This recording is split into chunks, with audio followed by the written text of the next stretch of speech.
Saudações, bem-vindos para esta aula aqui do canal VVY School. Uma grande satisfação estar com vocês aqui nesta noite. Está sendo transmitida esta aula, ela foi gravada.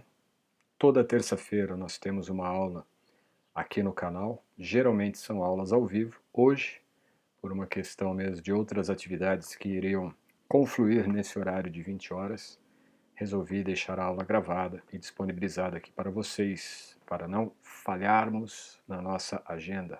Toda terça-feira, às 20 horas, estaremos aqui.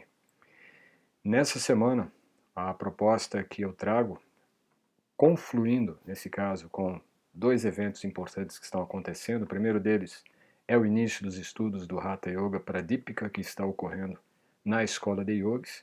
O segundo é que irá ocorrer a partir desse dia 20, que é a segunda turma da formação de instrutores de yoga VVY, formação VVY, que será um modelo que nós já estamos aplicando desde 2020, que é o modelo híbrido, semipresencial.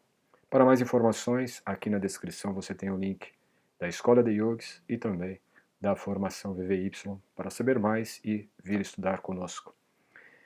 Nesse contexto, o que eu vou oferecer hoje aqui para vocês dentro dos estudos é uma abordagem de dois versos do Hatha Yoga Pradipika.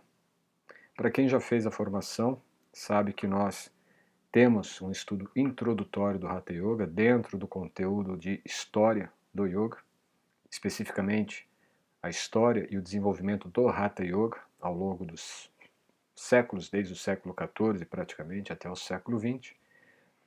E este ano, a turma de 2022 terá também acesso ao estudo que está sendo realizado agora na Escola de Yogis. Esse estudo é todo ele dirigido à compreensão, uma análise bem mais detalhada, aprofundada do Hatha Yoga Pradipika. Esse estudo já está ocorrendo, começamos agora no dia 15 de agosto de 2022, apenas para quem é aluno da Escola de Yogis. Mas, sendo uma matéria, uma disciplina importante na formação de instrutores de yoga, esse curso vai ser também disponibilizado para os alunos que estão na formação VVY. Para quem já se formou, deve entrar em contato comigo para que eu possa dar um acesso a vocês que já se formaram dentro da Escola de Yogis, dentro de um valor promocional, para poder participar e acompanhar esse estudo. Para quem está fazendo agora ou para os futuros alunos da formação VVY, esse estudo vai estar também já na grade do cronograma de estudos do curso. Então é isto. A aula será dentro de uma visão sobre a formação de profissionais em yoga e, ao mesmo tempo, utilizaremos como base dois versos do Hatha Yoga Pradipika. Eu digo isso, inclusive, porque estou para preparar um vídeo em resposta a uma dúvida que um membro aqui do nosso canal fez. Inclusive, ele também é aluno da formação de instrutores do VVY. E a pergunta era sobre a dificuldade que via, né, em muitos professores. Ela não é exatamente com essas palavras, mas a ideia é: por que muitos professores de yoga não conhecem a filosofia do yoga? Professores muito, às vezes, até bons, professores conhecidos, professores que têm a qualidade técnica, didática, mas grande parte desconhece a filosofia do yoga. Então, até visando não dar a resposta ainda a essa pergunta, a pergunta foi elaborada com outras palavras, o vídeo vai ser feito com essa finalidade, mas trazendo para esse contexto esta dificuldade que existe em os instrutores, os professores de yoga, terem uma abordagem filosófica, compreenderem a filosofia do yoga e dessa forma facilitar também a compreensão do yoga para os seus alunos. Isso é muito importante. E nesse contexto, para esta aula, nós vamos abordar 6 elementos que são favoráveis à disciplina do yoga. 6 elementos favoráveis à disciplina do yoga. E 6 elementos desfavoráveis à disciplina do yoga. Então nós vamos falar aqui hoje de 12 elementos. 6 são favoráveis irão ajudar no desenvolvimento de uma disciplina na prática do yoga. Outros 6 são desfavoráveis e irão prejudicar o desenvolvimento prático da disciplina do yoga. É sobre esse assunto, sobre esse tema que nós vamos então abordar hoje. Para começarmos, eu quero apresentar aqui o verso 15. Esse material é o material que nós estamos usando no estudo do Hatha Yoga Pradipika. Como eu disse, está ocorrendo na Escola de Yogis. Eu trouxe aqui para a gente poder usá-lo, né, e ter uma base de partida, um ponto de partida para essa reflexão. E na própria obra do Hatha Yoga Pradipika, para quem ainda não conhece, de repente está chegando agora no yoga, chegando agora no canal, do que eu estou falando, né? Primeiramente, o Hatha Yoga, ele é, podemos dizer, o último grande movimento do yoga histórico.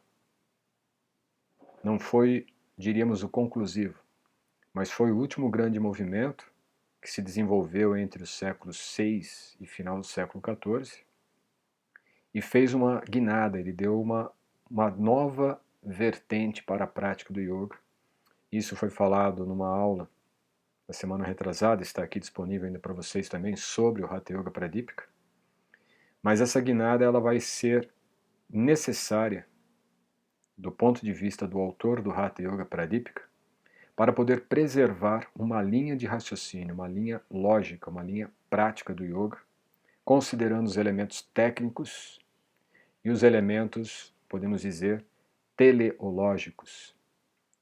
Só para esclarecer, teleológico significa finalidade, diferente de teológico, não é? A lógica de Deus, aqui no caso, a lógica da finalidade, a lógica do propósito, telos. Portanto, como que o Hatha Yoga ele pode ser essa ponte de transição do que era o yoga antes do século VI, e nós podemos entender que antes do século VI o que se executava com mais predominância era conhecido como Raja Yoga, que foi o yoga apresentado por Patanjali, com base no Astanga Yoga, anterior a ele, de Kapila, e nessa obra composta século III a.C., conhecido como Yoga Sutra, Patanjali vai então elaborar todo o processo da mente, os processos mentais, os processos e as funções da mente durante a prática, ou como orientar a mente para o objetivo que é Samadhi e, consequentemente, Kaivalya, ou seja, Samadhi, a contemplação pura da verdade ou da natureza do absoluto, e Kaivalya, consequentemente, é a liberação, o desprendimento do envolvimento ou da identificação com as ilusões da natureza material. Isso é o que propõe o yoga clássico. Quando chega no momento, século VI até o século X, especificamente até o século XII, começa a mudar muitos comportamentos, as necessidades, a estrutura social, consequentemente a estrutura do homem, não é? Da antropologia do homem no início do século II até o século X, século XII, nós vamos ter uma mudança muito significativa em todo esse contexto que envolve o antropos, né, o homem. E isso, consequentemente, vai se refletir também na proposta do yoga. Tá? Além desse fato, existe também todo um outro fator paralelo que ocorre com o próprio desenvolvimento histórico do yoga, proveniente da tradição védica, que corre paralelo, certo? E vai, por volta do século XII, já influenciar esse novo estilo, essa nova prática que estava se desenhando, conhecida já então como Hatha Yoga. Originalmente vem de uma linhagem, que é dito como uma seita, né? Que é os Nats, né? da linhagem dos Nats. E essa influência do conhecimento védico, que vem dos yogis, diríamos os yogis mais de uma tradição védica, vai influenciar através do Tantra no século XII, vindo através do budismo para o Hatha Yoga. Então existe toda uma confluência de diferentes culturas para se desenvolver no que nós podemos idealizar ou pensar a respeito do que era o Hatha Yoga na Idade Média. Sendo que no final do século XIV, então, há uma obra que irá combinar, né, unir todas essas diferentes visões, todas essas diferentes perspectivas que foram sendo estabelecidas no Hatha Yoga desde o século VI, VII, VIII, com mais ênfase a partir do século XII até o final do século XIV. Essa obra é o Hatha Yoga Pradipika, que originalmente foi denominado Hatha Pradipika. O autor é Swatmarama Yogi, era um yogi, discípulo de Goraksha e também de Matsyendranath, que é diríamos, o fundador ou aquele que deu origem a essa linhagem do Hatha Yoga, certo? E ele então irá unir todas essas diferentes visões do Hatha Yoga na obra do Hatha Pradipika. Um detalhe em relação a isto é que ele vai então lançar uma luz sobre o Hatha, porque Pradipika significa luz, lamparina, né, ou tocha, sobre o Hatha. E o Hatha, embora seja um nome conhecido, Hatha Yoga, existe um significado nele. Hatha são duas bases verbais ou duas bases gramaticais. Não é? Ha está ligado ao Sol e Ta ligado à Lua. E essas simbologias cósmicas ou astrais, elas têm uma influência também na estrutura psicofísica do homem. De um lado nós temos então a natureza mais masculina ligada ao Sol, do outro a natureza feminina ligada à Lua. E essas duas configurações simbólicas estão presentes no corpo e especificamente na nossa constituição anatômica. Nós vamos encontrar, por exemplo, no cérebro, hemisfério direito, hemisfério esquerdo, com polaridades distintas, né, com características, um lado racional, o outro lado mais intuitivo, criativo, naturalmente masculino, feminino, Sol e Lua. E isto também se reflete na anatomia sutil, que é a base teórica de tudo que nós conhecemos em relação aos chakras, a Kundalini, não é? A prana, todas essas nomenclaturas derivam da teoria base, que é a teoria da anatomia sutil.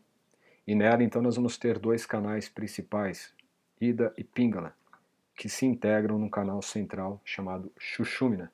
Portanto, Hatha, a ideia exata do termo Hatha é a união equilibrada entre a polaridade solar e lunar, que quando em equilíbrio elas se integram e cria-se uma unidade do ser através dessa potência central de energia chamada Shushumna. E ela está correlacionada, até mesmo de forma, diríamos, geométrica, alinhada com a nossa espinha dorsal, ou seja, nosso sistema nervoso central. Portanto, há uma relação direta dessas polaridades que estão intercaladas em todas as escalas do universo, né? Como eu falei, Sol e Lua, masculino e feminino, o bem e o mal, tudo está realmente simbolizado nessas duas potências, Ida e Pingala, sendo que em Ida nós temos a frequência maior do fluxo de prana, energia vital, e em Pingala o fluxo de apana, é um ar descendente, um ar que nos eleva, prana, e um ar que atua num processo mais de repouso, chamado de apana. Isso tudo é um contexto mais teórico, isso é estudado em outros estudos mais específicos, né? Principalmente durante a nossa formação nós vemos isso no módulo 5, basicamente. E o que isso tem a ver com o contexto do estudo de hoje é que essa ideia do Hatha Yoga, apresentada por Swatmarama, com o termo Pradipika, é lançar luz sobre estes elementos que não foram tão bem expostos nas outras obras, mesmo no Shiva Samhita, no Giranda Samhita, em outras obras que também se tornaram conhecidas e foram produzidas entre o século XII e o século XIV. E desse modo, o Hatha Pradipika é a obra que vai então assimilar todas essas visões e vai dar uma conotação mais clara, vai trazer esse conceito mais às claras, justamente com essa ideia metafórica, né, de pradípica, lançar luz sobre o Rata, lançar luz sobre essa polaridade que há no ser e há em tudo. Com essa finalidade, então, em mente, é que Swatmarama ele começa a compor o Rata Pradipika no final do século XIV. E é interessante que no verso 2 da obra ele vai dizer o seguinte, ele vai dar qual é o telos, ou seja, qual é a finalidade do Hatha Yoga. E ele deixa bem claro isso, explicando que o Hatha Yoga visa dar aos praticantes a possibilidade de alcançar o estágio de Raja Yoga. Ou seja, o Hatha Yoga é um elemento complementar baseado em técnicas e em conceitos de uma anatomia sutil que até então não era tão analisada, embora já existisse nas obras anteriores como Svetasatara, Taittiriya Upanishad. Eram obras que já traziam os conceitos, e inclusive é destas obras que vão se desenvolver dentro do Hatha Yoga as teorias sobre a anatomia sutil, mas elas não eram tão enfatizadas na prática do yoga, era mais para um conhecimento metafísico, é mais filosófico. E o Hatha Yoga faz então uma fusão desses conceitos filosóficos junto dos elementos técnicos. E desse modo, ele enfatiza que para se alcançar o estágio de Raja Yoga, podemos dizer Raja Yoga como o yoga meditativo, que é proposto por Patanjali no Yoga Sutra, com base no Astanga Yoga, ele então expressa claramente isto. O Hatha Yoga tem como finalidade proporcionar ao praticante o alcance do estágio de Raja Yoga. E justamente por esse motivo é que ele vai compor esses dois versos, verso 15 e 16, não é? Para dar uma direção. Olha, é importante você entender que existe elementos favoráveis e elementos desfavoráveis à prática da disciplina yógica. Não é simplesmente estou com vontade, ou eu gosto, eu aprecio, está na moda, eu acho legal. Não é somente isso que irá realmente nutrir a nossa prática. E aqui então ele vai elucidar 6 elementos ou 6 condições que são desfavoráveis a esta prática. Isso está então no verso 15 do capítulo 1 do Hatha Pradipika. Ele diz, nós temos aqui apenas para constatar algumas palavras em sânscrito, eu não vou lê-las agora para vocês, ok? Mas vamos direto para a tradução. 6 condições dificultam a prática do yoga. Ingestão em excesso. Atyahara. Atyahara, prayashas, prajalpo, niyamagraha. Aqui nós temos já alguns desses elementos. O primeiro deles, talvez seja fácil de entender para a maioria, mas a ingestão em excesso, quer dizer, comer mais do que o necessário. É não ter uma alimentação frugal, ou não ter uma atitude frugal perante os alimentos, perante a refeição. Isso já é explicado no próprio Bhagavad Gita, né? Há mais de 5.000 anos está expresso ali que o yogi não deve nem comer de mais, nem comer de menos, nem dormir de mais, nem dormir de menos. É necessário um equilíbrio. E no caso da ingestão em excesso, na visão do Hatha Yoga, já diz respeito também a uma questão toda da própria fisiologia e da anatomia do corpo, e o quanto que isto pode influenciar na atitude mental. Quanto que esse tipo de ingestão em excesso pode prejudicar uma instabilidade mental. É justamente isto que ele vai enfatizar, né?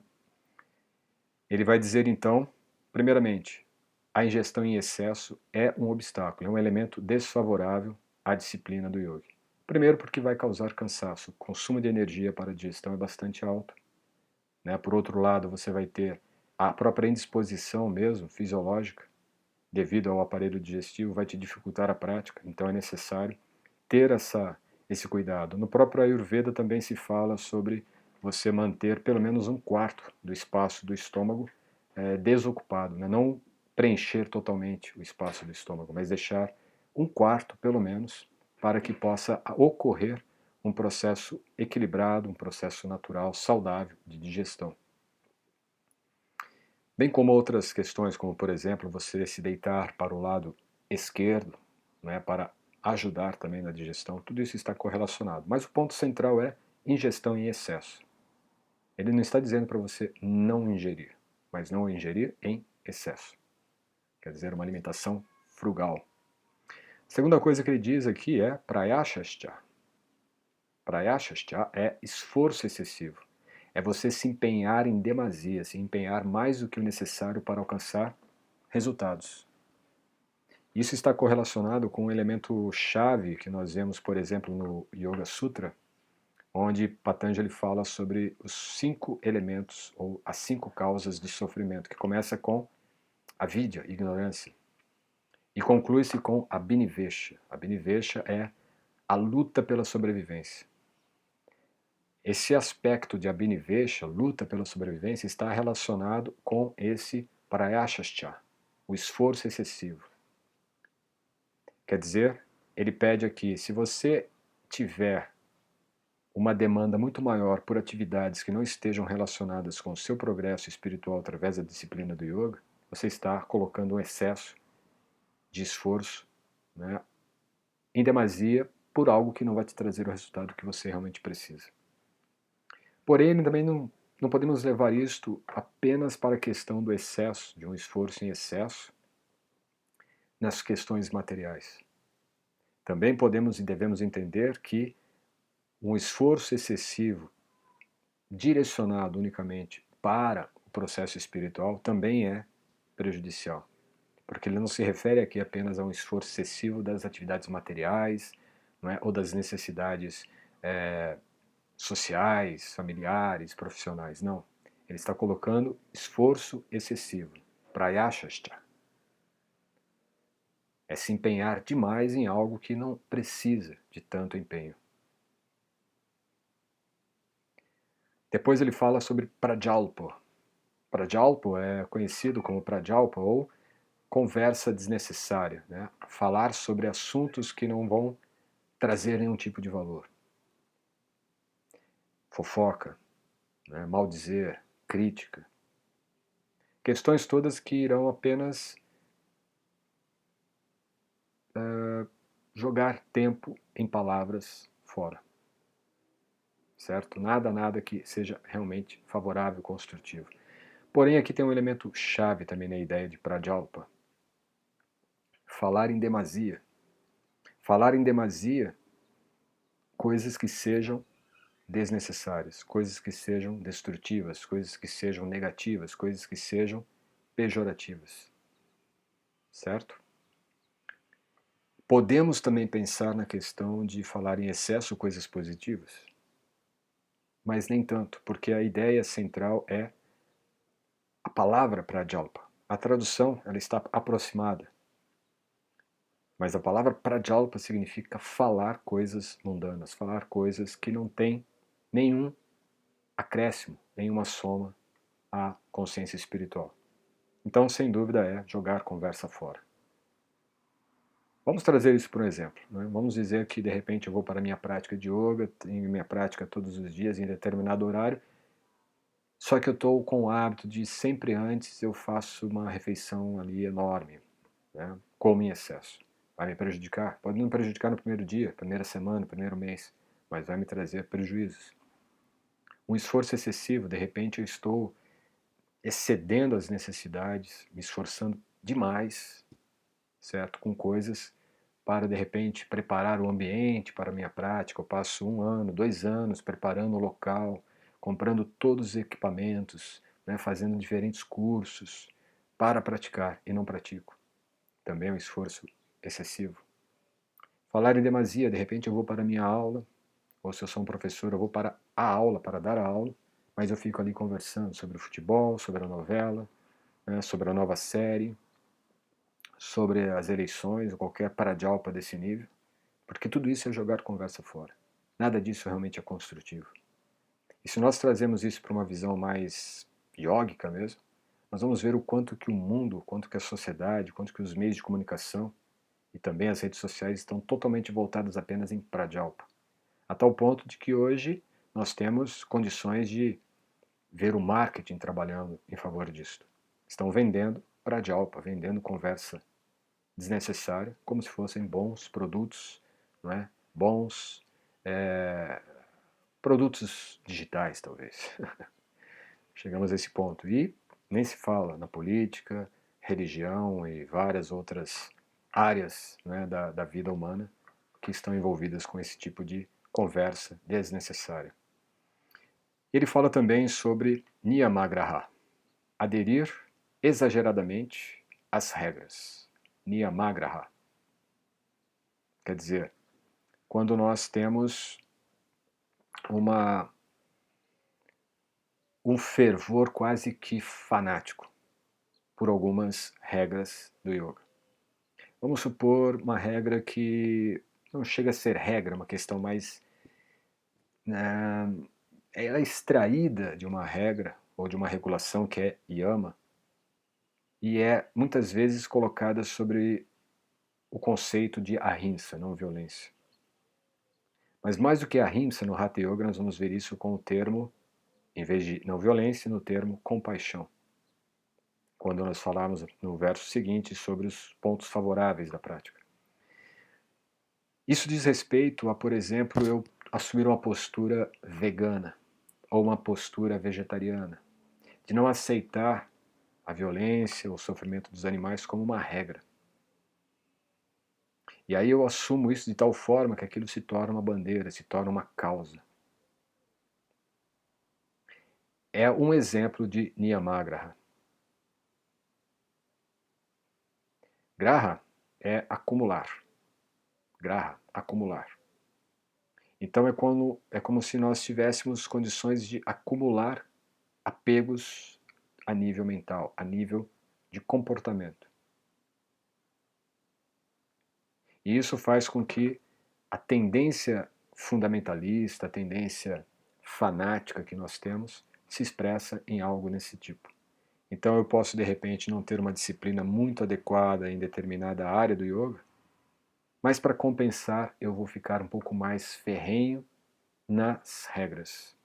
Eu vou passar a acordar mais cedo, eu vou passar a tomar só banho gelado, eu vou passar a comer somente folhas de alface, vou passar a ter uma postura mais radical frente àqueles que são materialistas, consumistas, capitalistas e todos os istas, fascistas e tudo mais.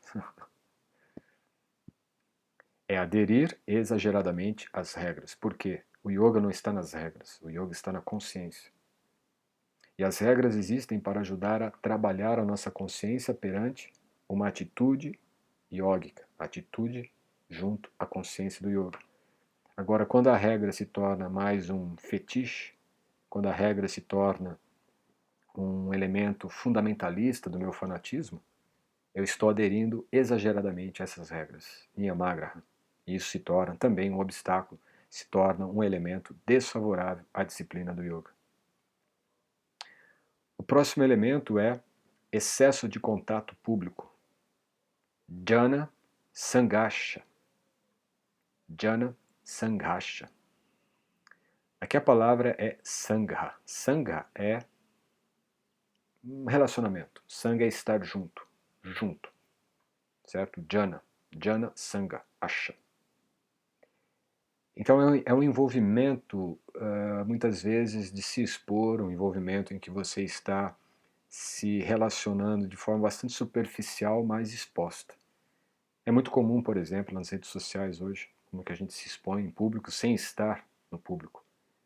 Né? É uma exposição bastante superficial, parcial, porém nociva, e talvez até mais nociva do que você realmente estar exposto em público. Porém, o excesso de contato público diz respeito ao compromisso excessivo que nós vamos assumir com essa exposição, ou com algum tipo de responsabilidade assumida, mas sem um propósito definido. Apenas para manter, de repente, uma postura, manter, de repente, uma certa apreciação, né? uma certa condição, um status, ou seja, há aí por trás algum interesse, há por trás alguma intenção. Tanto o interesse quanto a intenção estão relacionadas ao ego, ou seja, esse excesso de contato público muitas vezes é motivado por uma questão do ego. A necessidade de ser reconhecido, a necessidade de ser bajulado, a necessidade de ser e ser e ser. Mas apenas numa questão de exposição, uma questão externa. Internamente pode estar tudo vazio, pode estar tudo realmente fadado ao fracasso, certo? Então, vamos pensar, por exemplo, a questão de uma vida pública de um político. É muito questionável, né, imaginar que um político vai conseguir dar conta de tudo que ele deveria dar numa ação pública se ele vive envolvido com todo tipo de emaranhamento social, público, né, exposição, discursos, palestras, reuniões e tudo mais. Agora, para um yogi, o quanto que essa exposição ela pode sim ser bastante nociva, porque o envolvimento que há quando nós nos expomos publicamente é que você precisa alimentar essa exposição. E mais e mais. E isso mexe muito com o ego, faz com que o ego queira mais e mais se expor. A tal ponto que chega, tudo que está ligado ao excesso está ligado à proporção. A proporção com que eu irei ficar exposto ou em contato público se torna maior do que a proporção do tempo que eu me dedico às disciplinas do yoga. Todos esses pontos que estão sendo dados aqui, esses 5 iniciais, já estão mostrando justamente isso. Tudo é uma questão de proporção. Se a proporção que eu estou colocando está em excesso de algum lado da balança, e esse lado é justamente o lado oposto da disciplina do yoga, quer dizer, em vez de praticar, em vez de me dedicar aos estudos e à disciplina, estou me dedicando a outras coisas, a comer em excesso, a me esforçar em excesso, a falar demasiadamente coisas vãs, a exagerar em excesso nas regras que são bastante superficiais, corpóreas, secundárias no yoga, que eu estou mais preocupado em estar exposto nas redes sociais do que na minha prática, na minha disciplina pessoal, tudo isso vai confluir em um ponto que é o 6º elemento desfavorável da prática, que é justamente Lauliam. Lauliam é inconstância mental. Inconstância mental. Quer dizer, um excesso de ingestão vai deixar a mente agitada, vai deixar a mente inconstante. Esforço excessivo vai deixar a mente inconstante para a disciplina, para a prática. Falar em demasia vai deixar a mente inconstante. Ficar apegado, identificado em excesso com as regras do yoga vai deixar a mente inconstante. O envolvimento público, o envolvimento em grupos, em baladas e tudo mais, vai deixar a mente inconstante. Então o elemento inconstância mental é justamente a síntese sintomática de todos esses elementos desfavoráveis à prática, da disciplina no yoga. E ao mesmo tempo, a inconstância mental vai ser o elemento que podemos ter como termômetro. É através da instabilidade mental, que já foi visto no Yoga Sutra como sendo Chitta Vritti, Chitta, Vritti, instabilidade, Chitta, da consciência, ou a mente inconstante. Estamos falando do mesmo elemento aqui, só que agora numa visão mais Hatha, do Hatha Yoga, uma visão mais a partir do corpo. Quer dizer, a minha determinação em fazer determinadas atividades ligadas à disciplina do yoga se torna enfraquecida. Eu estou muito mais aderente a, de repente, passar o dia todo vendo séries, né, a vendo a timeline do TikTok, do Instagram, a ver o que está acontecendo nos canais do YouTube, não é? Ficar passeando, de repente, vendo as galerias e vendo as vitrines das lojas, talvez isto. E desculpa a sinceridade, eu estou falando a realidade, não estou criticando nenhum comportamento que talvez a maioria de nós temos. mas é para uma tomada de consciência, mudar algum detalhe para que realmente possamos ter uma experiência autêntica do yoga. E não apenas uma experiência, como foi dito, talvez em alguma live, de algum influencer que fez, falou, depois no final falou para você comprar o curso dele. Vamos fazer um treinamento, um final de semana, compra esse curso meu aqui para você se tornar agora a pessoa que sempre sonhou. É bem assim. Inconstância mental.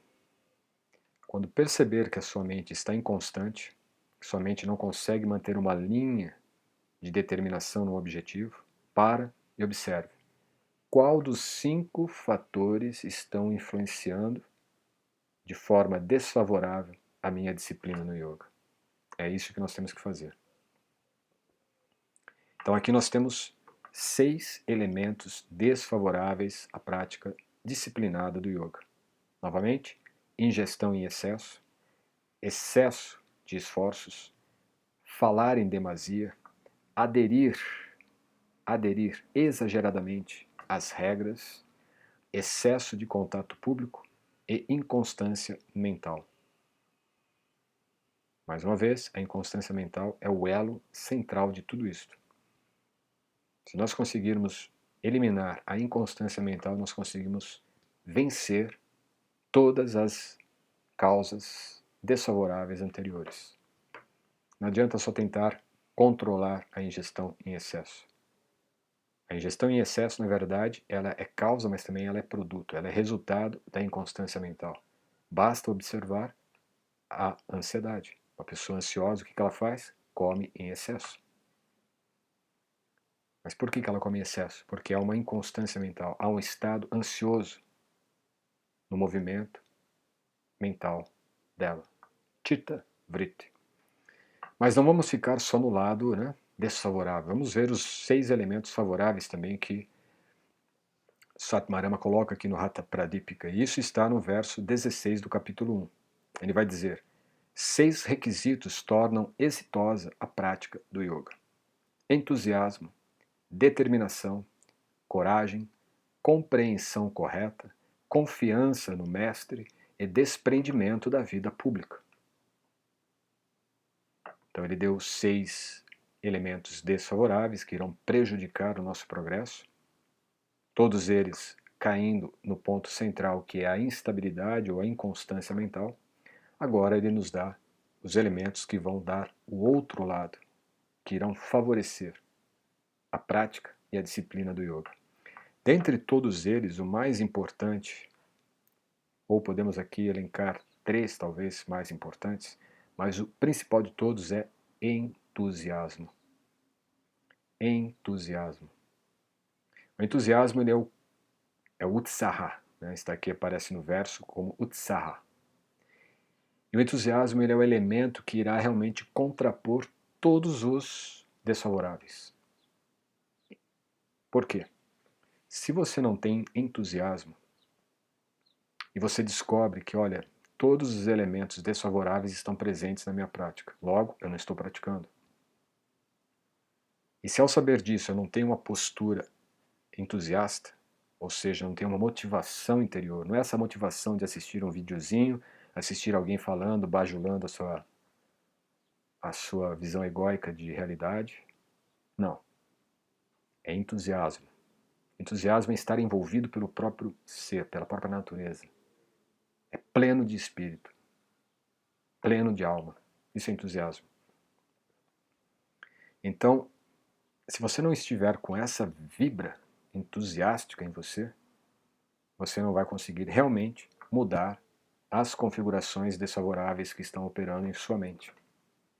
Mas se você tiver somente o entusiasmo e sabendo que tudo bem, eu fiz tudo de errado até aqui, eu comi demais, eu falei muita besteira, eu me esforcei em demasia em coisas que eu vi que não tinha necessidade, era só colocar o tapete no chão e começar a praticar.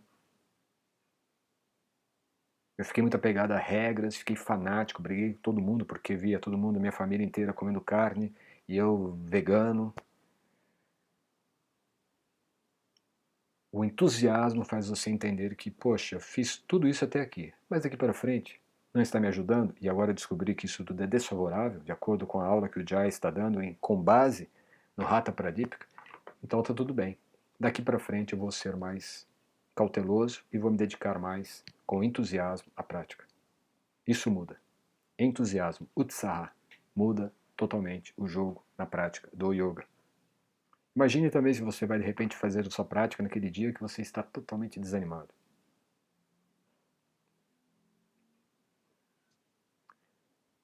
É aquela ideia de pegar no tranco. Talvez você se empenhe sem muita vontade, mas de repente começa a vir essa vibra. Essa fibra, né? Essa fibra começa a vibrar em você. Entusiasmo, utsaha. O segundo elemento, que também é bastante importante, é determinação. Você olha para trás e vê, poxa, eu fiz muitas coisas que estavam sendo desfavoráveis. Mas agora, com entusiasmo, eu vou manter a minha determinação em não mais deixar com que os elementos desfavoráveis apareçam na minha prática, interfiram no meu processo. Entusiasmo e determinação são dois elementos chaves para a prática favorável, certo? Um outro elemento é coragem. Coragem aqui é quase sinônimo de confiança. Pode ser entendido também como confiança, coragem ou autoconfiança. Tá? Quer dizer, a coragem é de você não temer, confiar na sua capacidade de ter determinação e manter o seu entusiasmo. Autoconfiança. Compreensão correta. Quer dizer, pode ser que você esteja entusiasmado, esteja determinado, esteja autoconfiante de que vai conseguir manter, mas de repente surge uma situação, um evento, uma condição qualquer que te abala emocionalmente, uma perda, né, uma doença, qualquer coisa assim. Mas você passa então a usar agora de um outro elemento favorável, é a visão correta, de ver que tudo aquilo é um evento temporário, não vai durar, vai passar. E você então foca no quê? Naquilo que fica. O que fica é a constância, é o entusiasmo, é a determinação. Ou seja, você passa a ver as coisas como elas são. A compreensão correta. A compreensão correta. Jnana-asha. Jnana-asha. Depois vem confiança no mestre. E aqui no caso, podemos entender como a confiança que nós estabelecemos a partir daquilo que aprendemos de uma autoridade, de um mestre. E ele fala aqui justamente, está na palavra Sada Sahasadarya Tattva. Prasidyati. Ele está se referindo aqui à questão do mestre, aquele que te passa o conhecimento. Então não precisa ser necessariamente um mestre que está aí diante de você, você receber ou ter o seu mestre.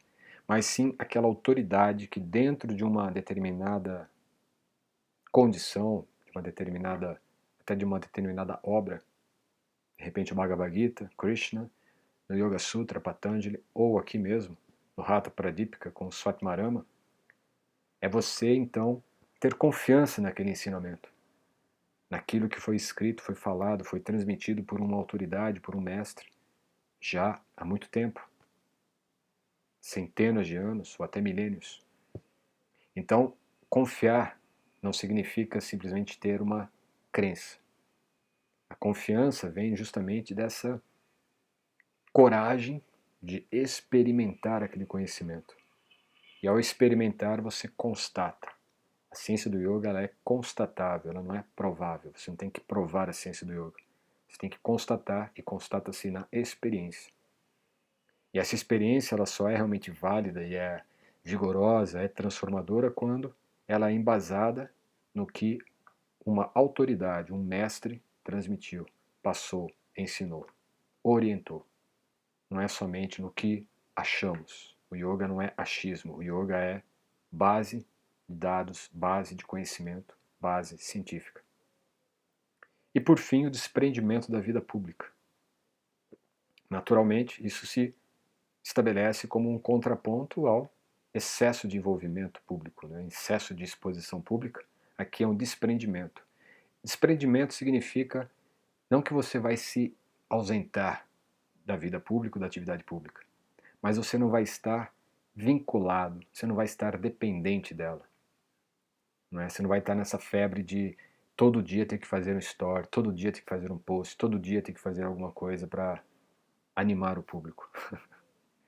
Né? Trazendo aqui para o contexto bastante contemporâneo das redes sociais, né? Esse desprendimento da vida pública. Significa que você vai, faz o que você tem que fazer e simplesmente sai. Aquilo não se torna um objeto do qual você depende. Quer dizer, você tem condições, você tem o bom senso de saber interagir com as necessidades da vida contemporânea, sem se prender a elas, sem se tornar um escravo delas. É justamente isso que ocorre nesse elemento aqui exposto como desprendimento da vida pública. Isso te dá uma grande liberdade. Os yogis, eles têm total desprendimento, a tal ponto que quando, eu comentei isso na primeira aula de abertura do Hatha Yoga Pradipika, quando inicia Kali Yuga, há 5.000 anos, os reis perdem a virtude da justiça, perdem as virtudes mais elevadas, a sua capacidade de reinar ou de dirigir uma nação com base na veracidade. Se tornam corruptos. E os yogis, eles não são coniventes com a corrupção, com aquilo que é ilícito, com aquilo que é ilegal. E naturalmente o que eles fazem? Eles deixam de depender de um auxílio, né, de um auxílio Bolsa Yogi, tal qualquer coisa assim.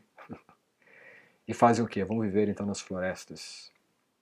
E para viver nas florestas eles seguem então toda uma linhagem do conhecimento yógico milenar dos Vedas, especificamente mantido por um Prajapati, ou por dois, Kapila e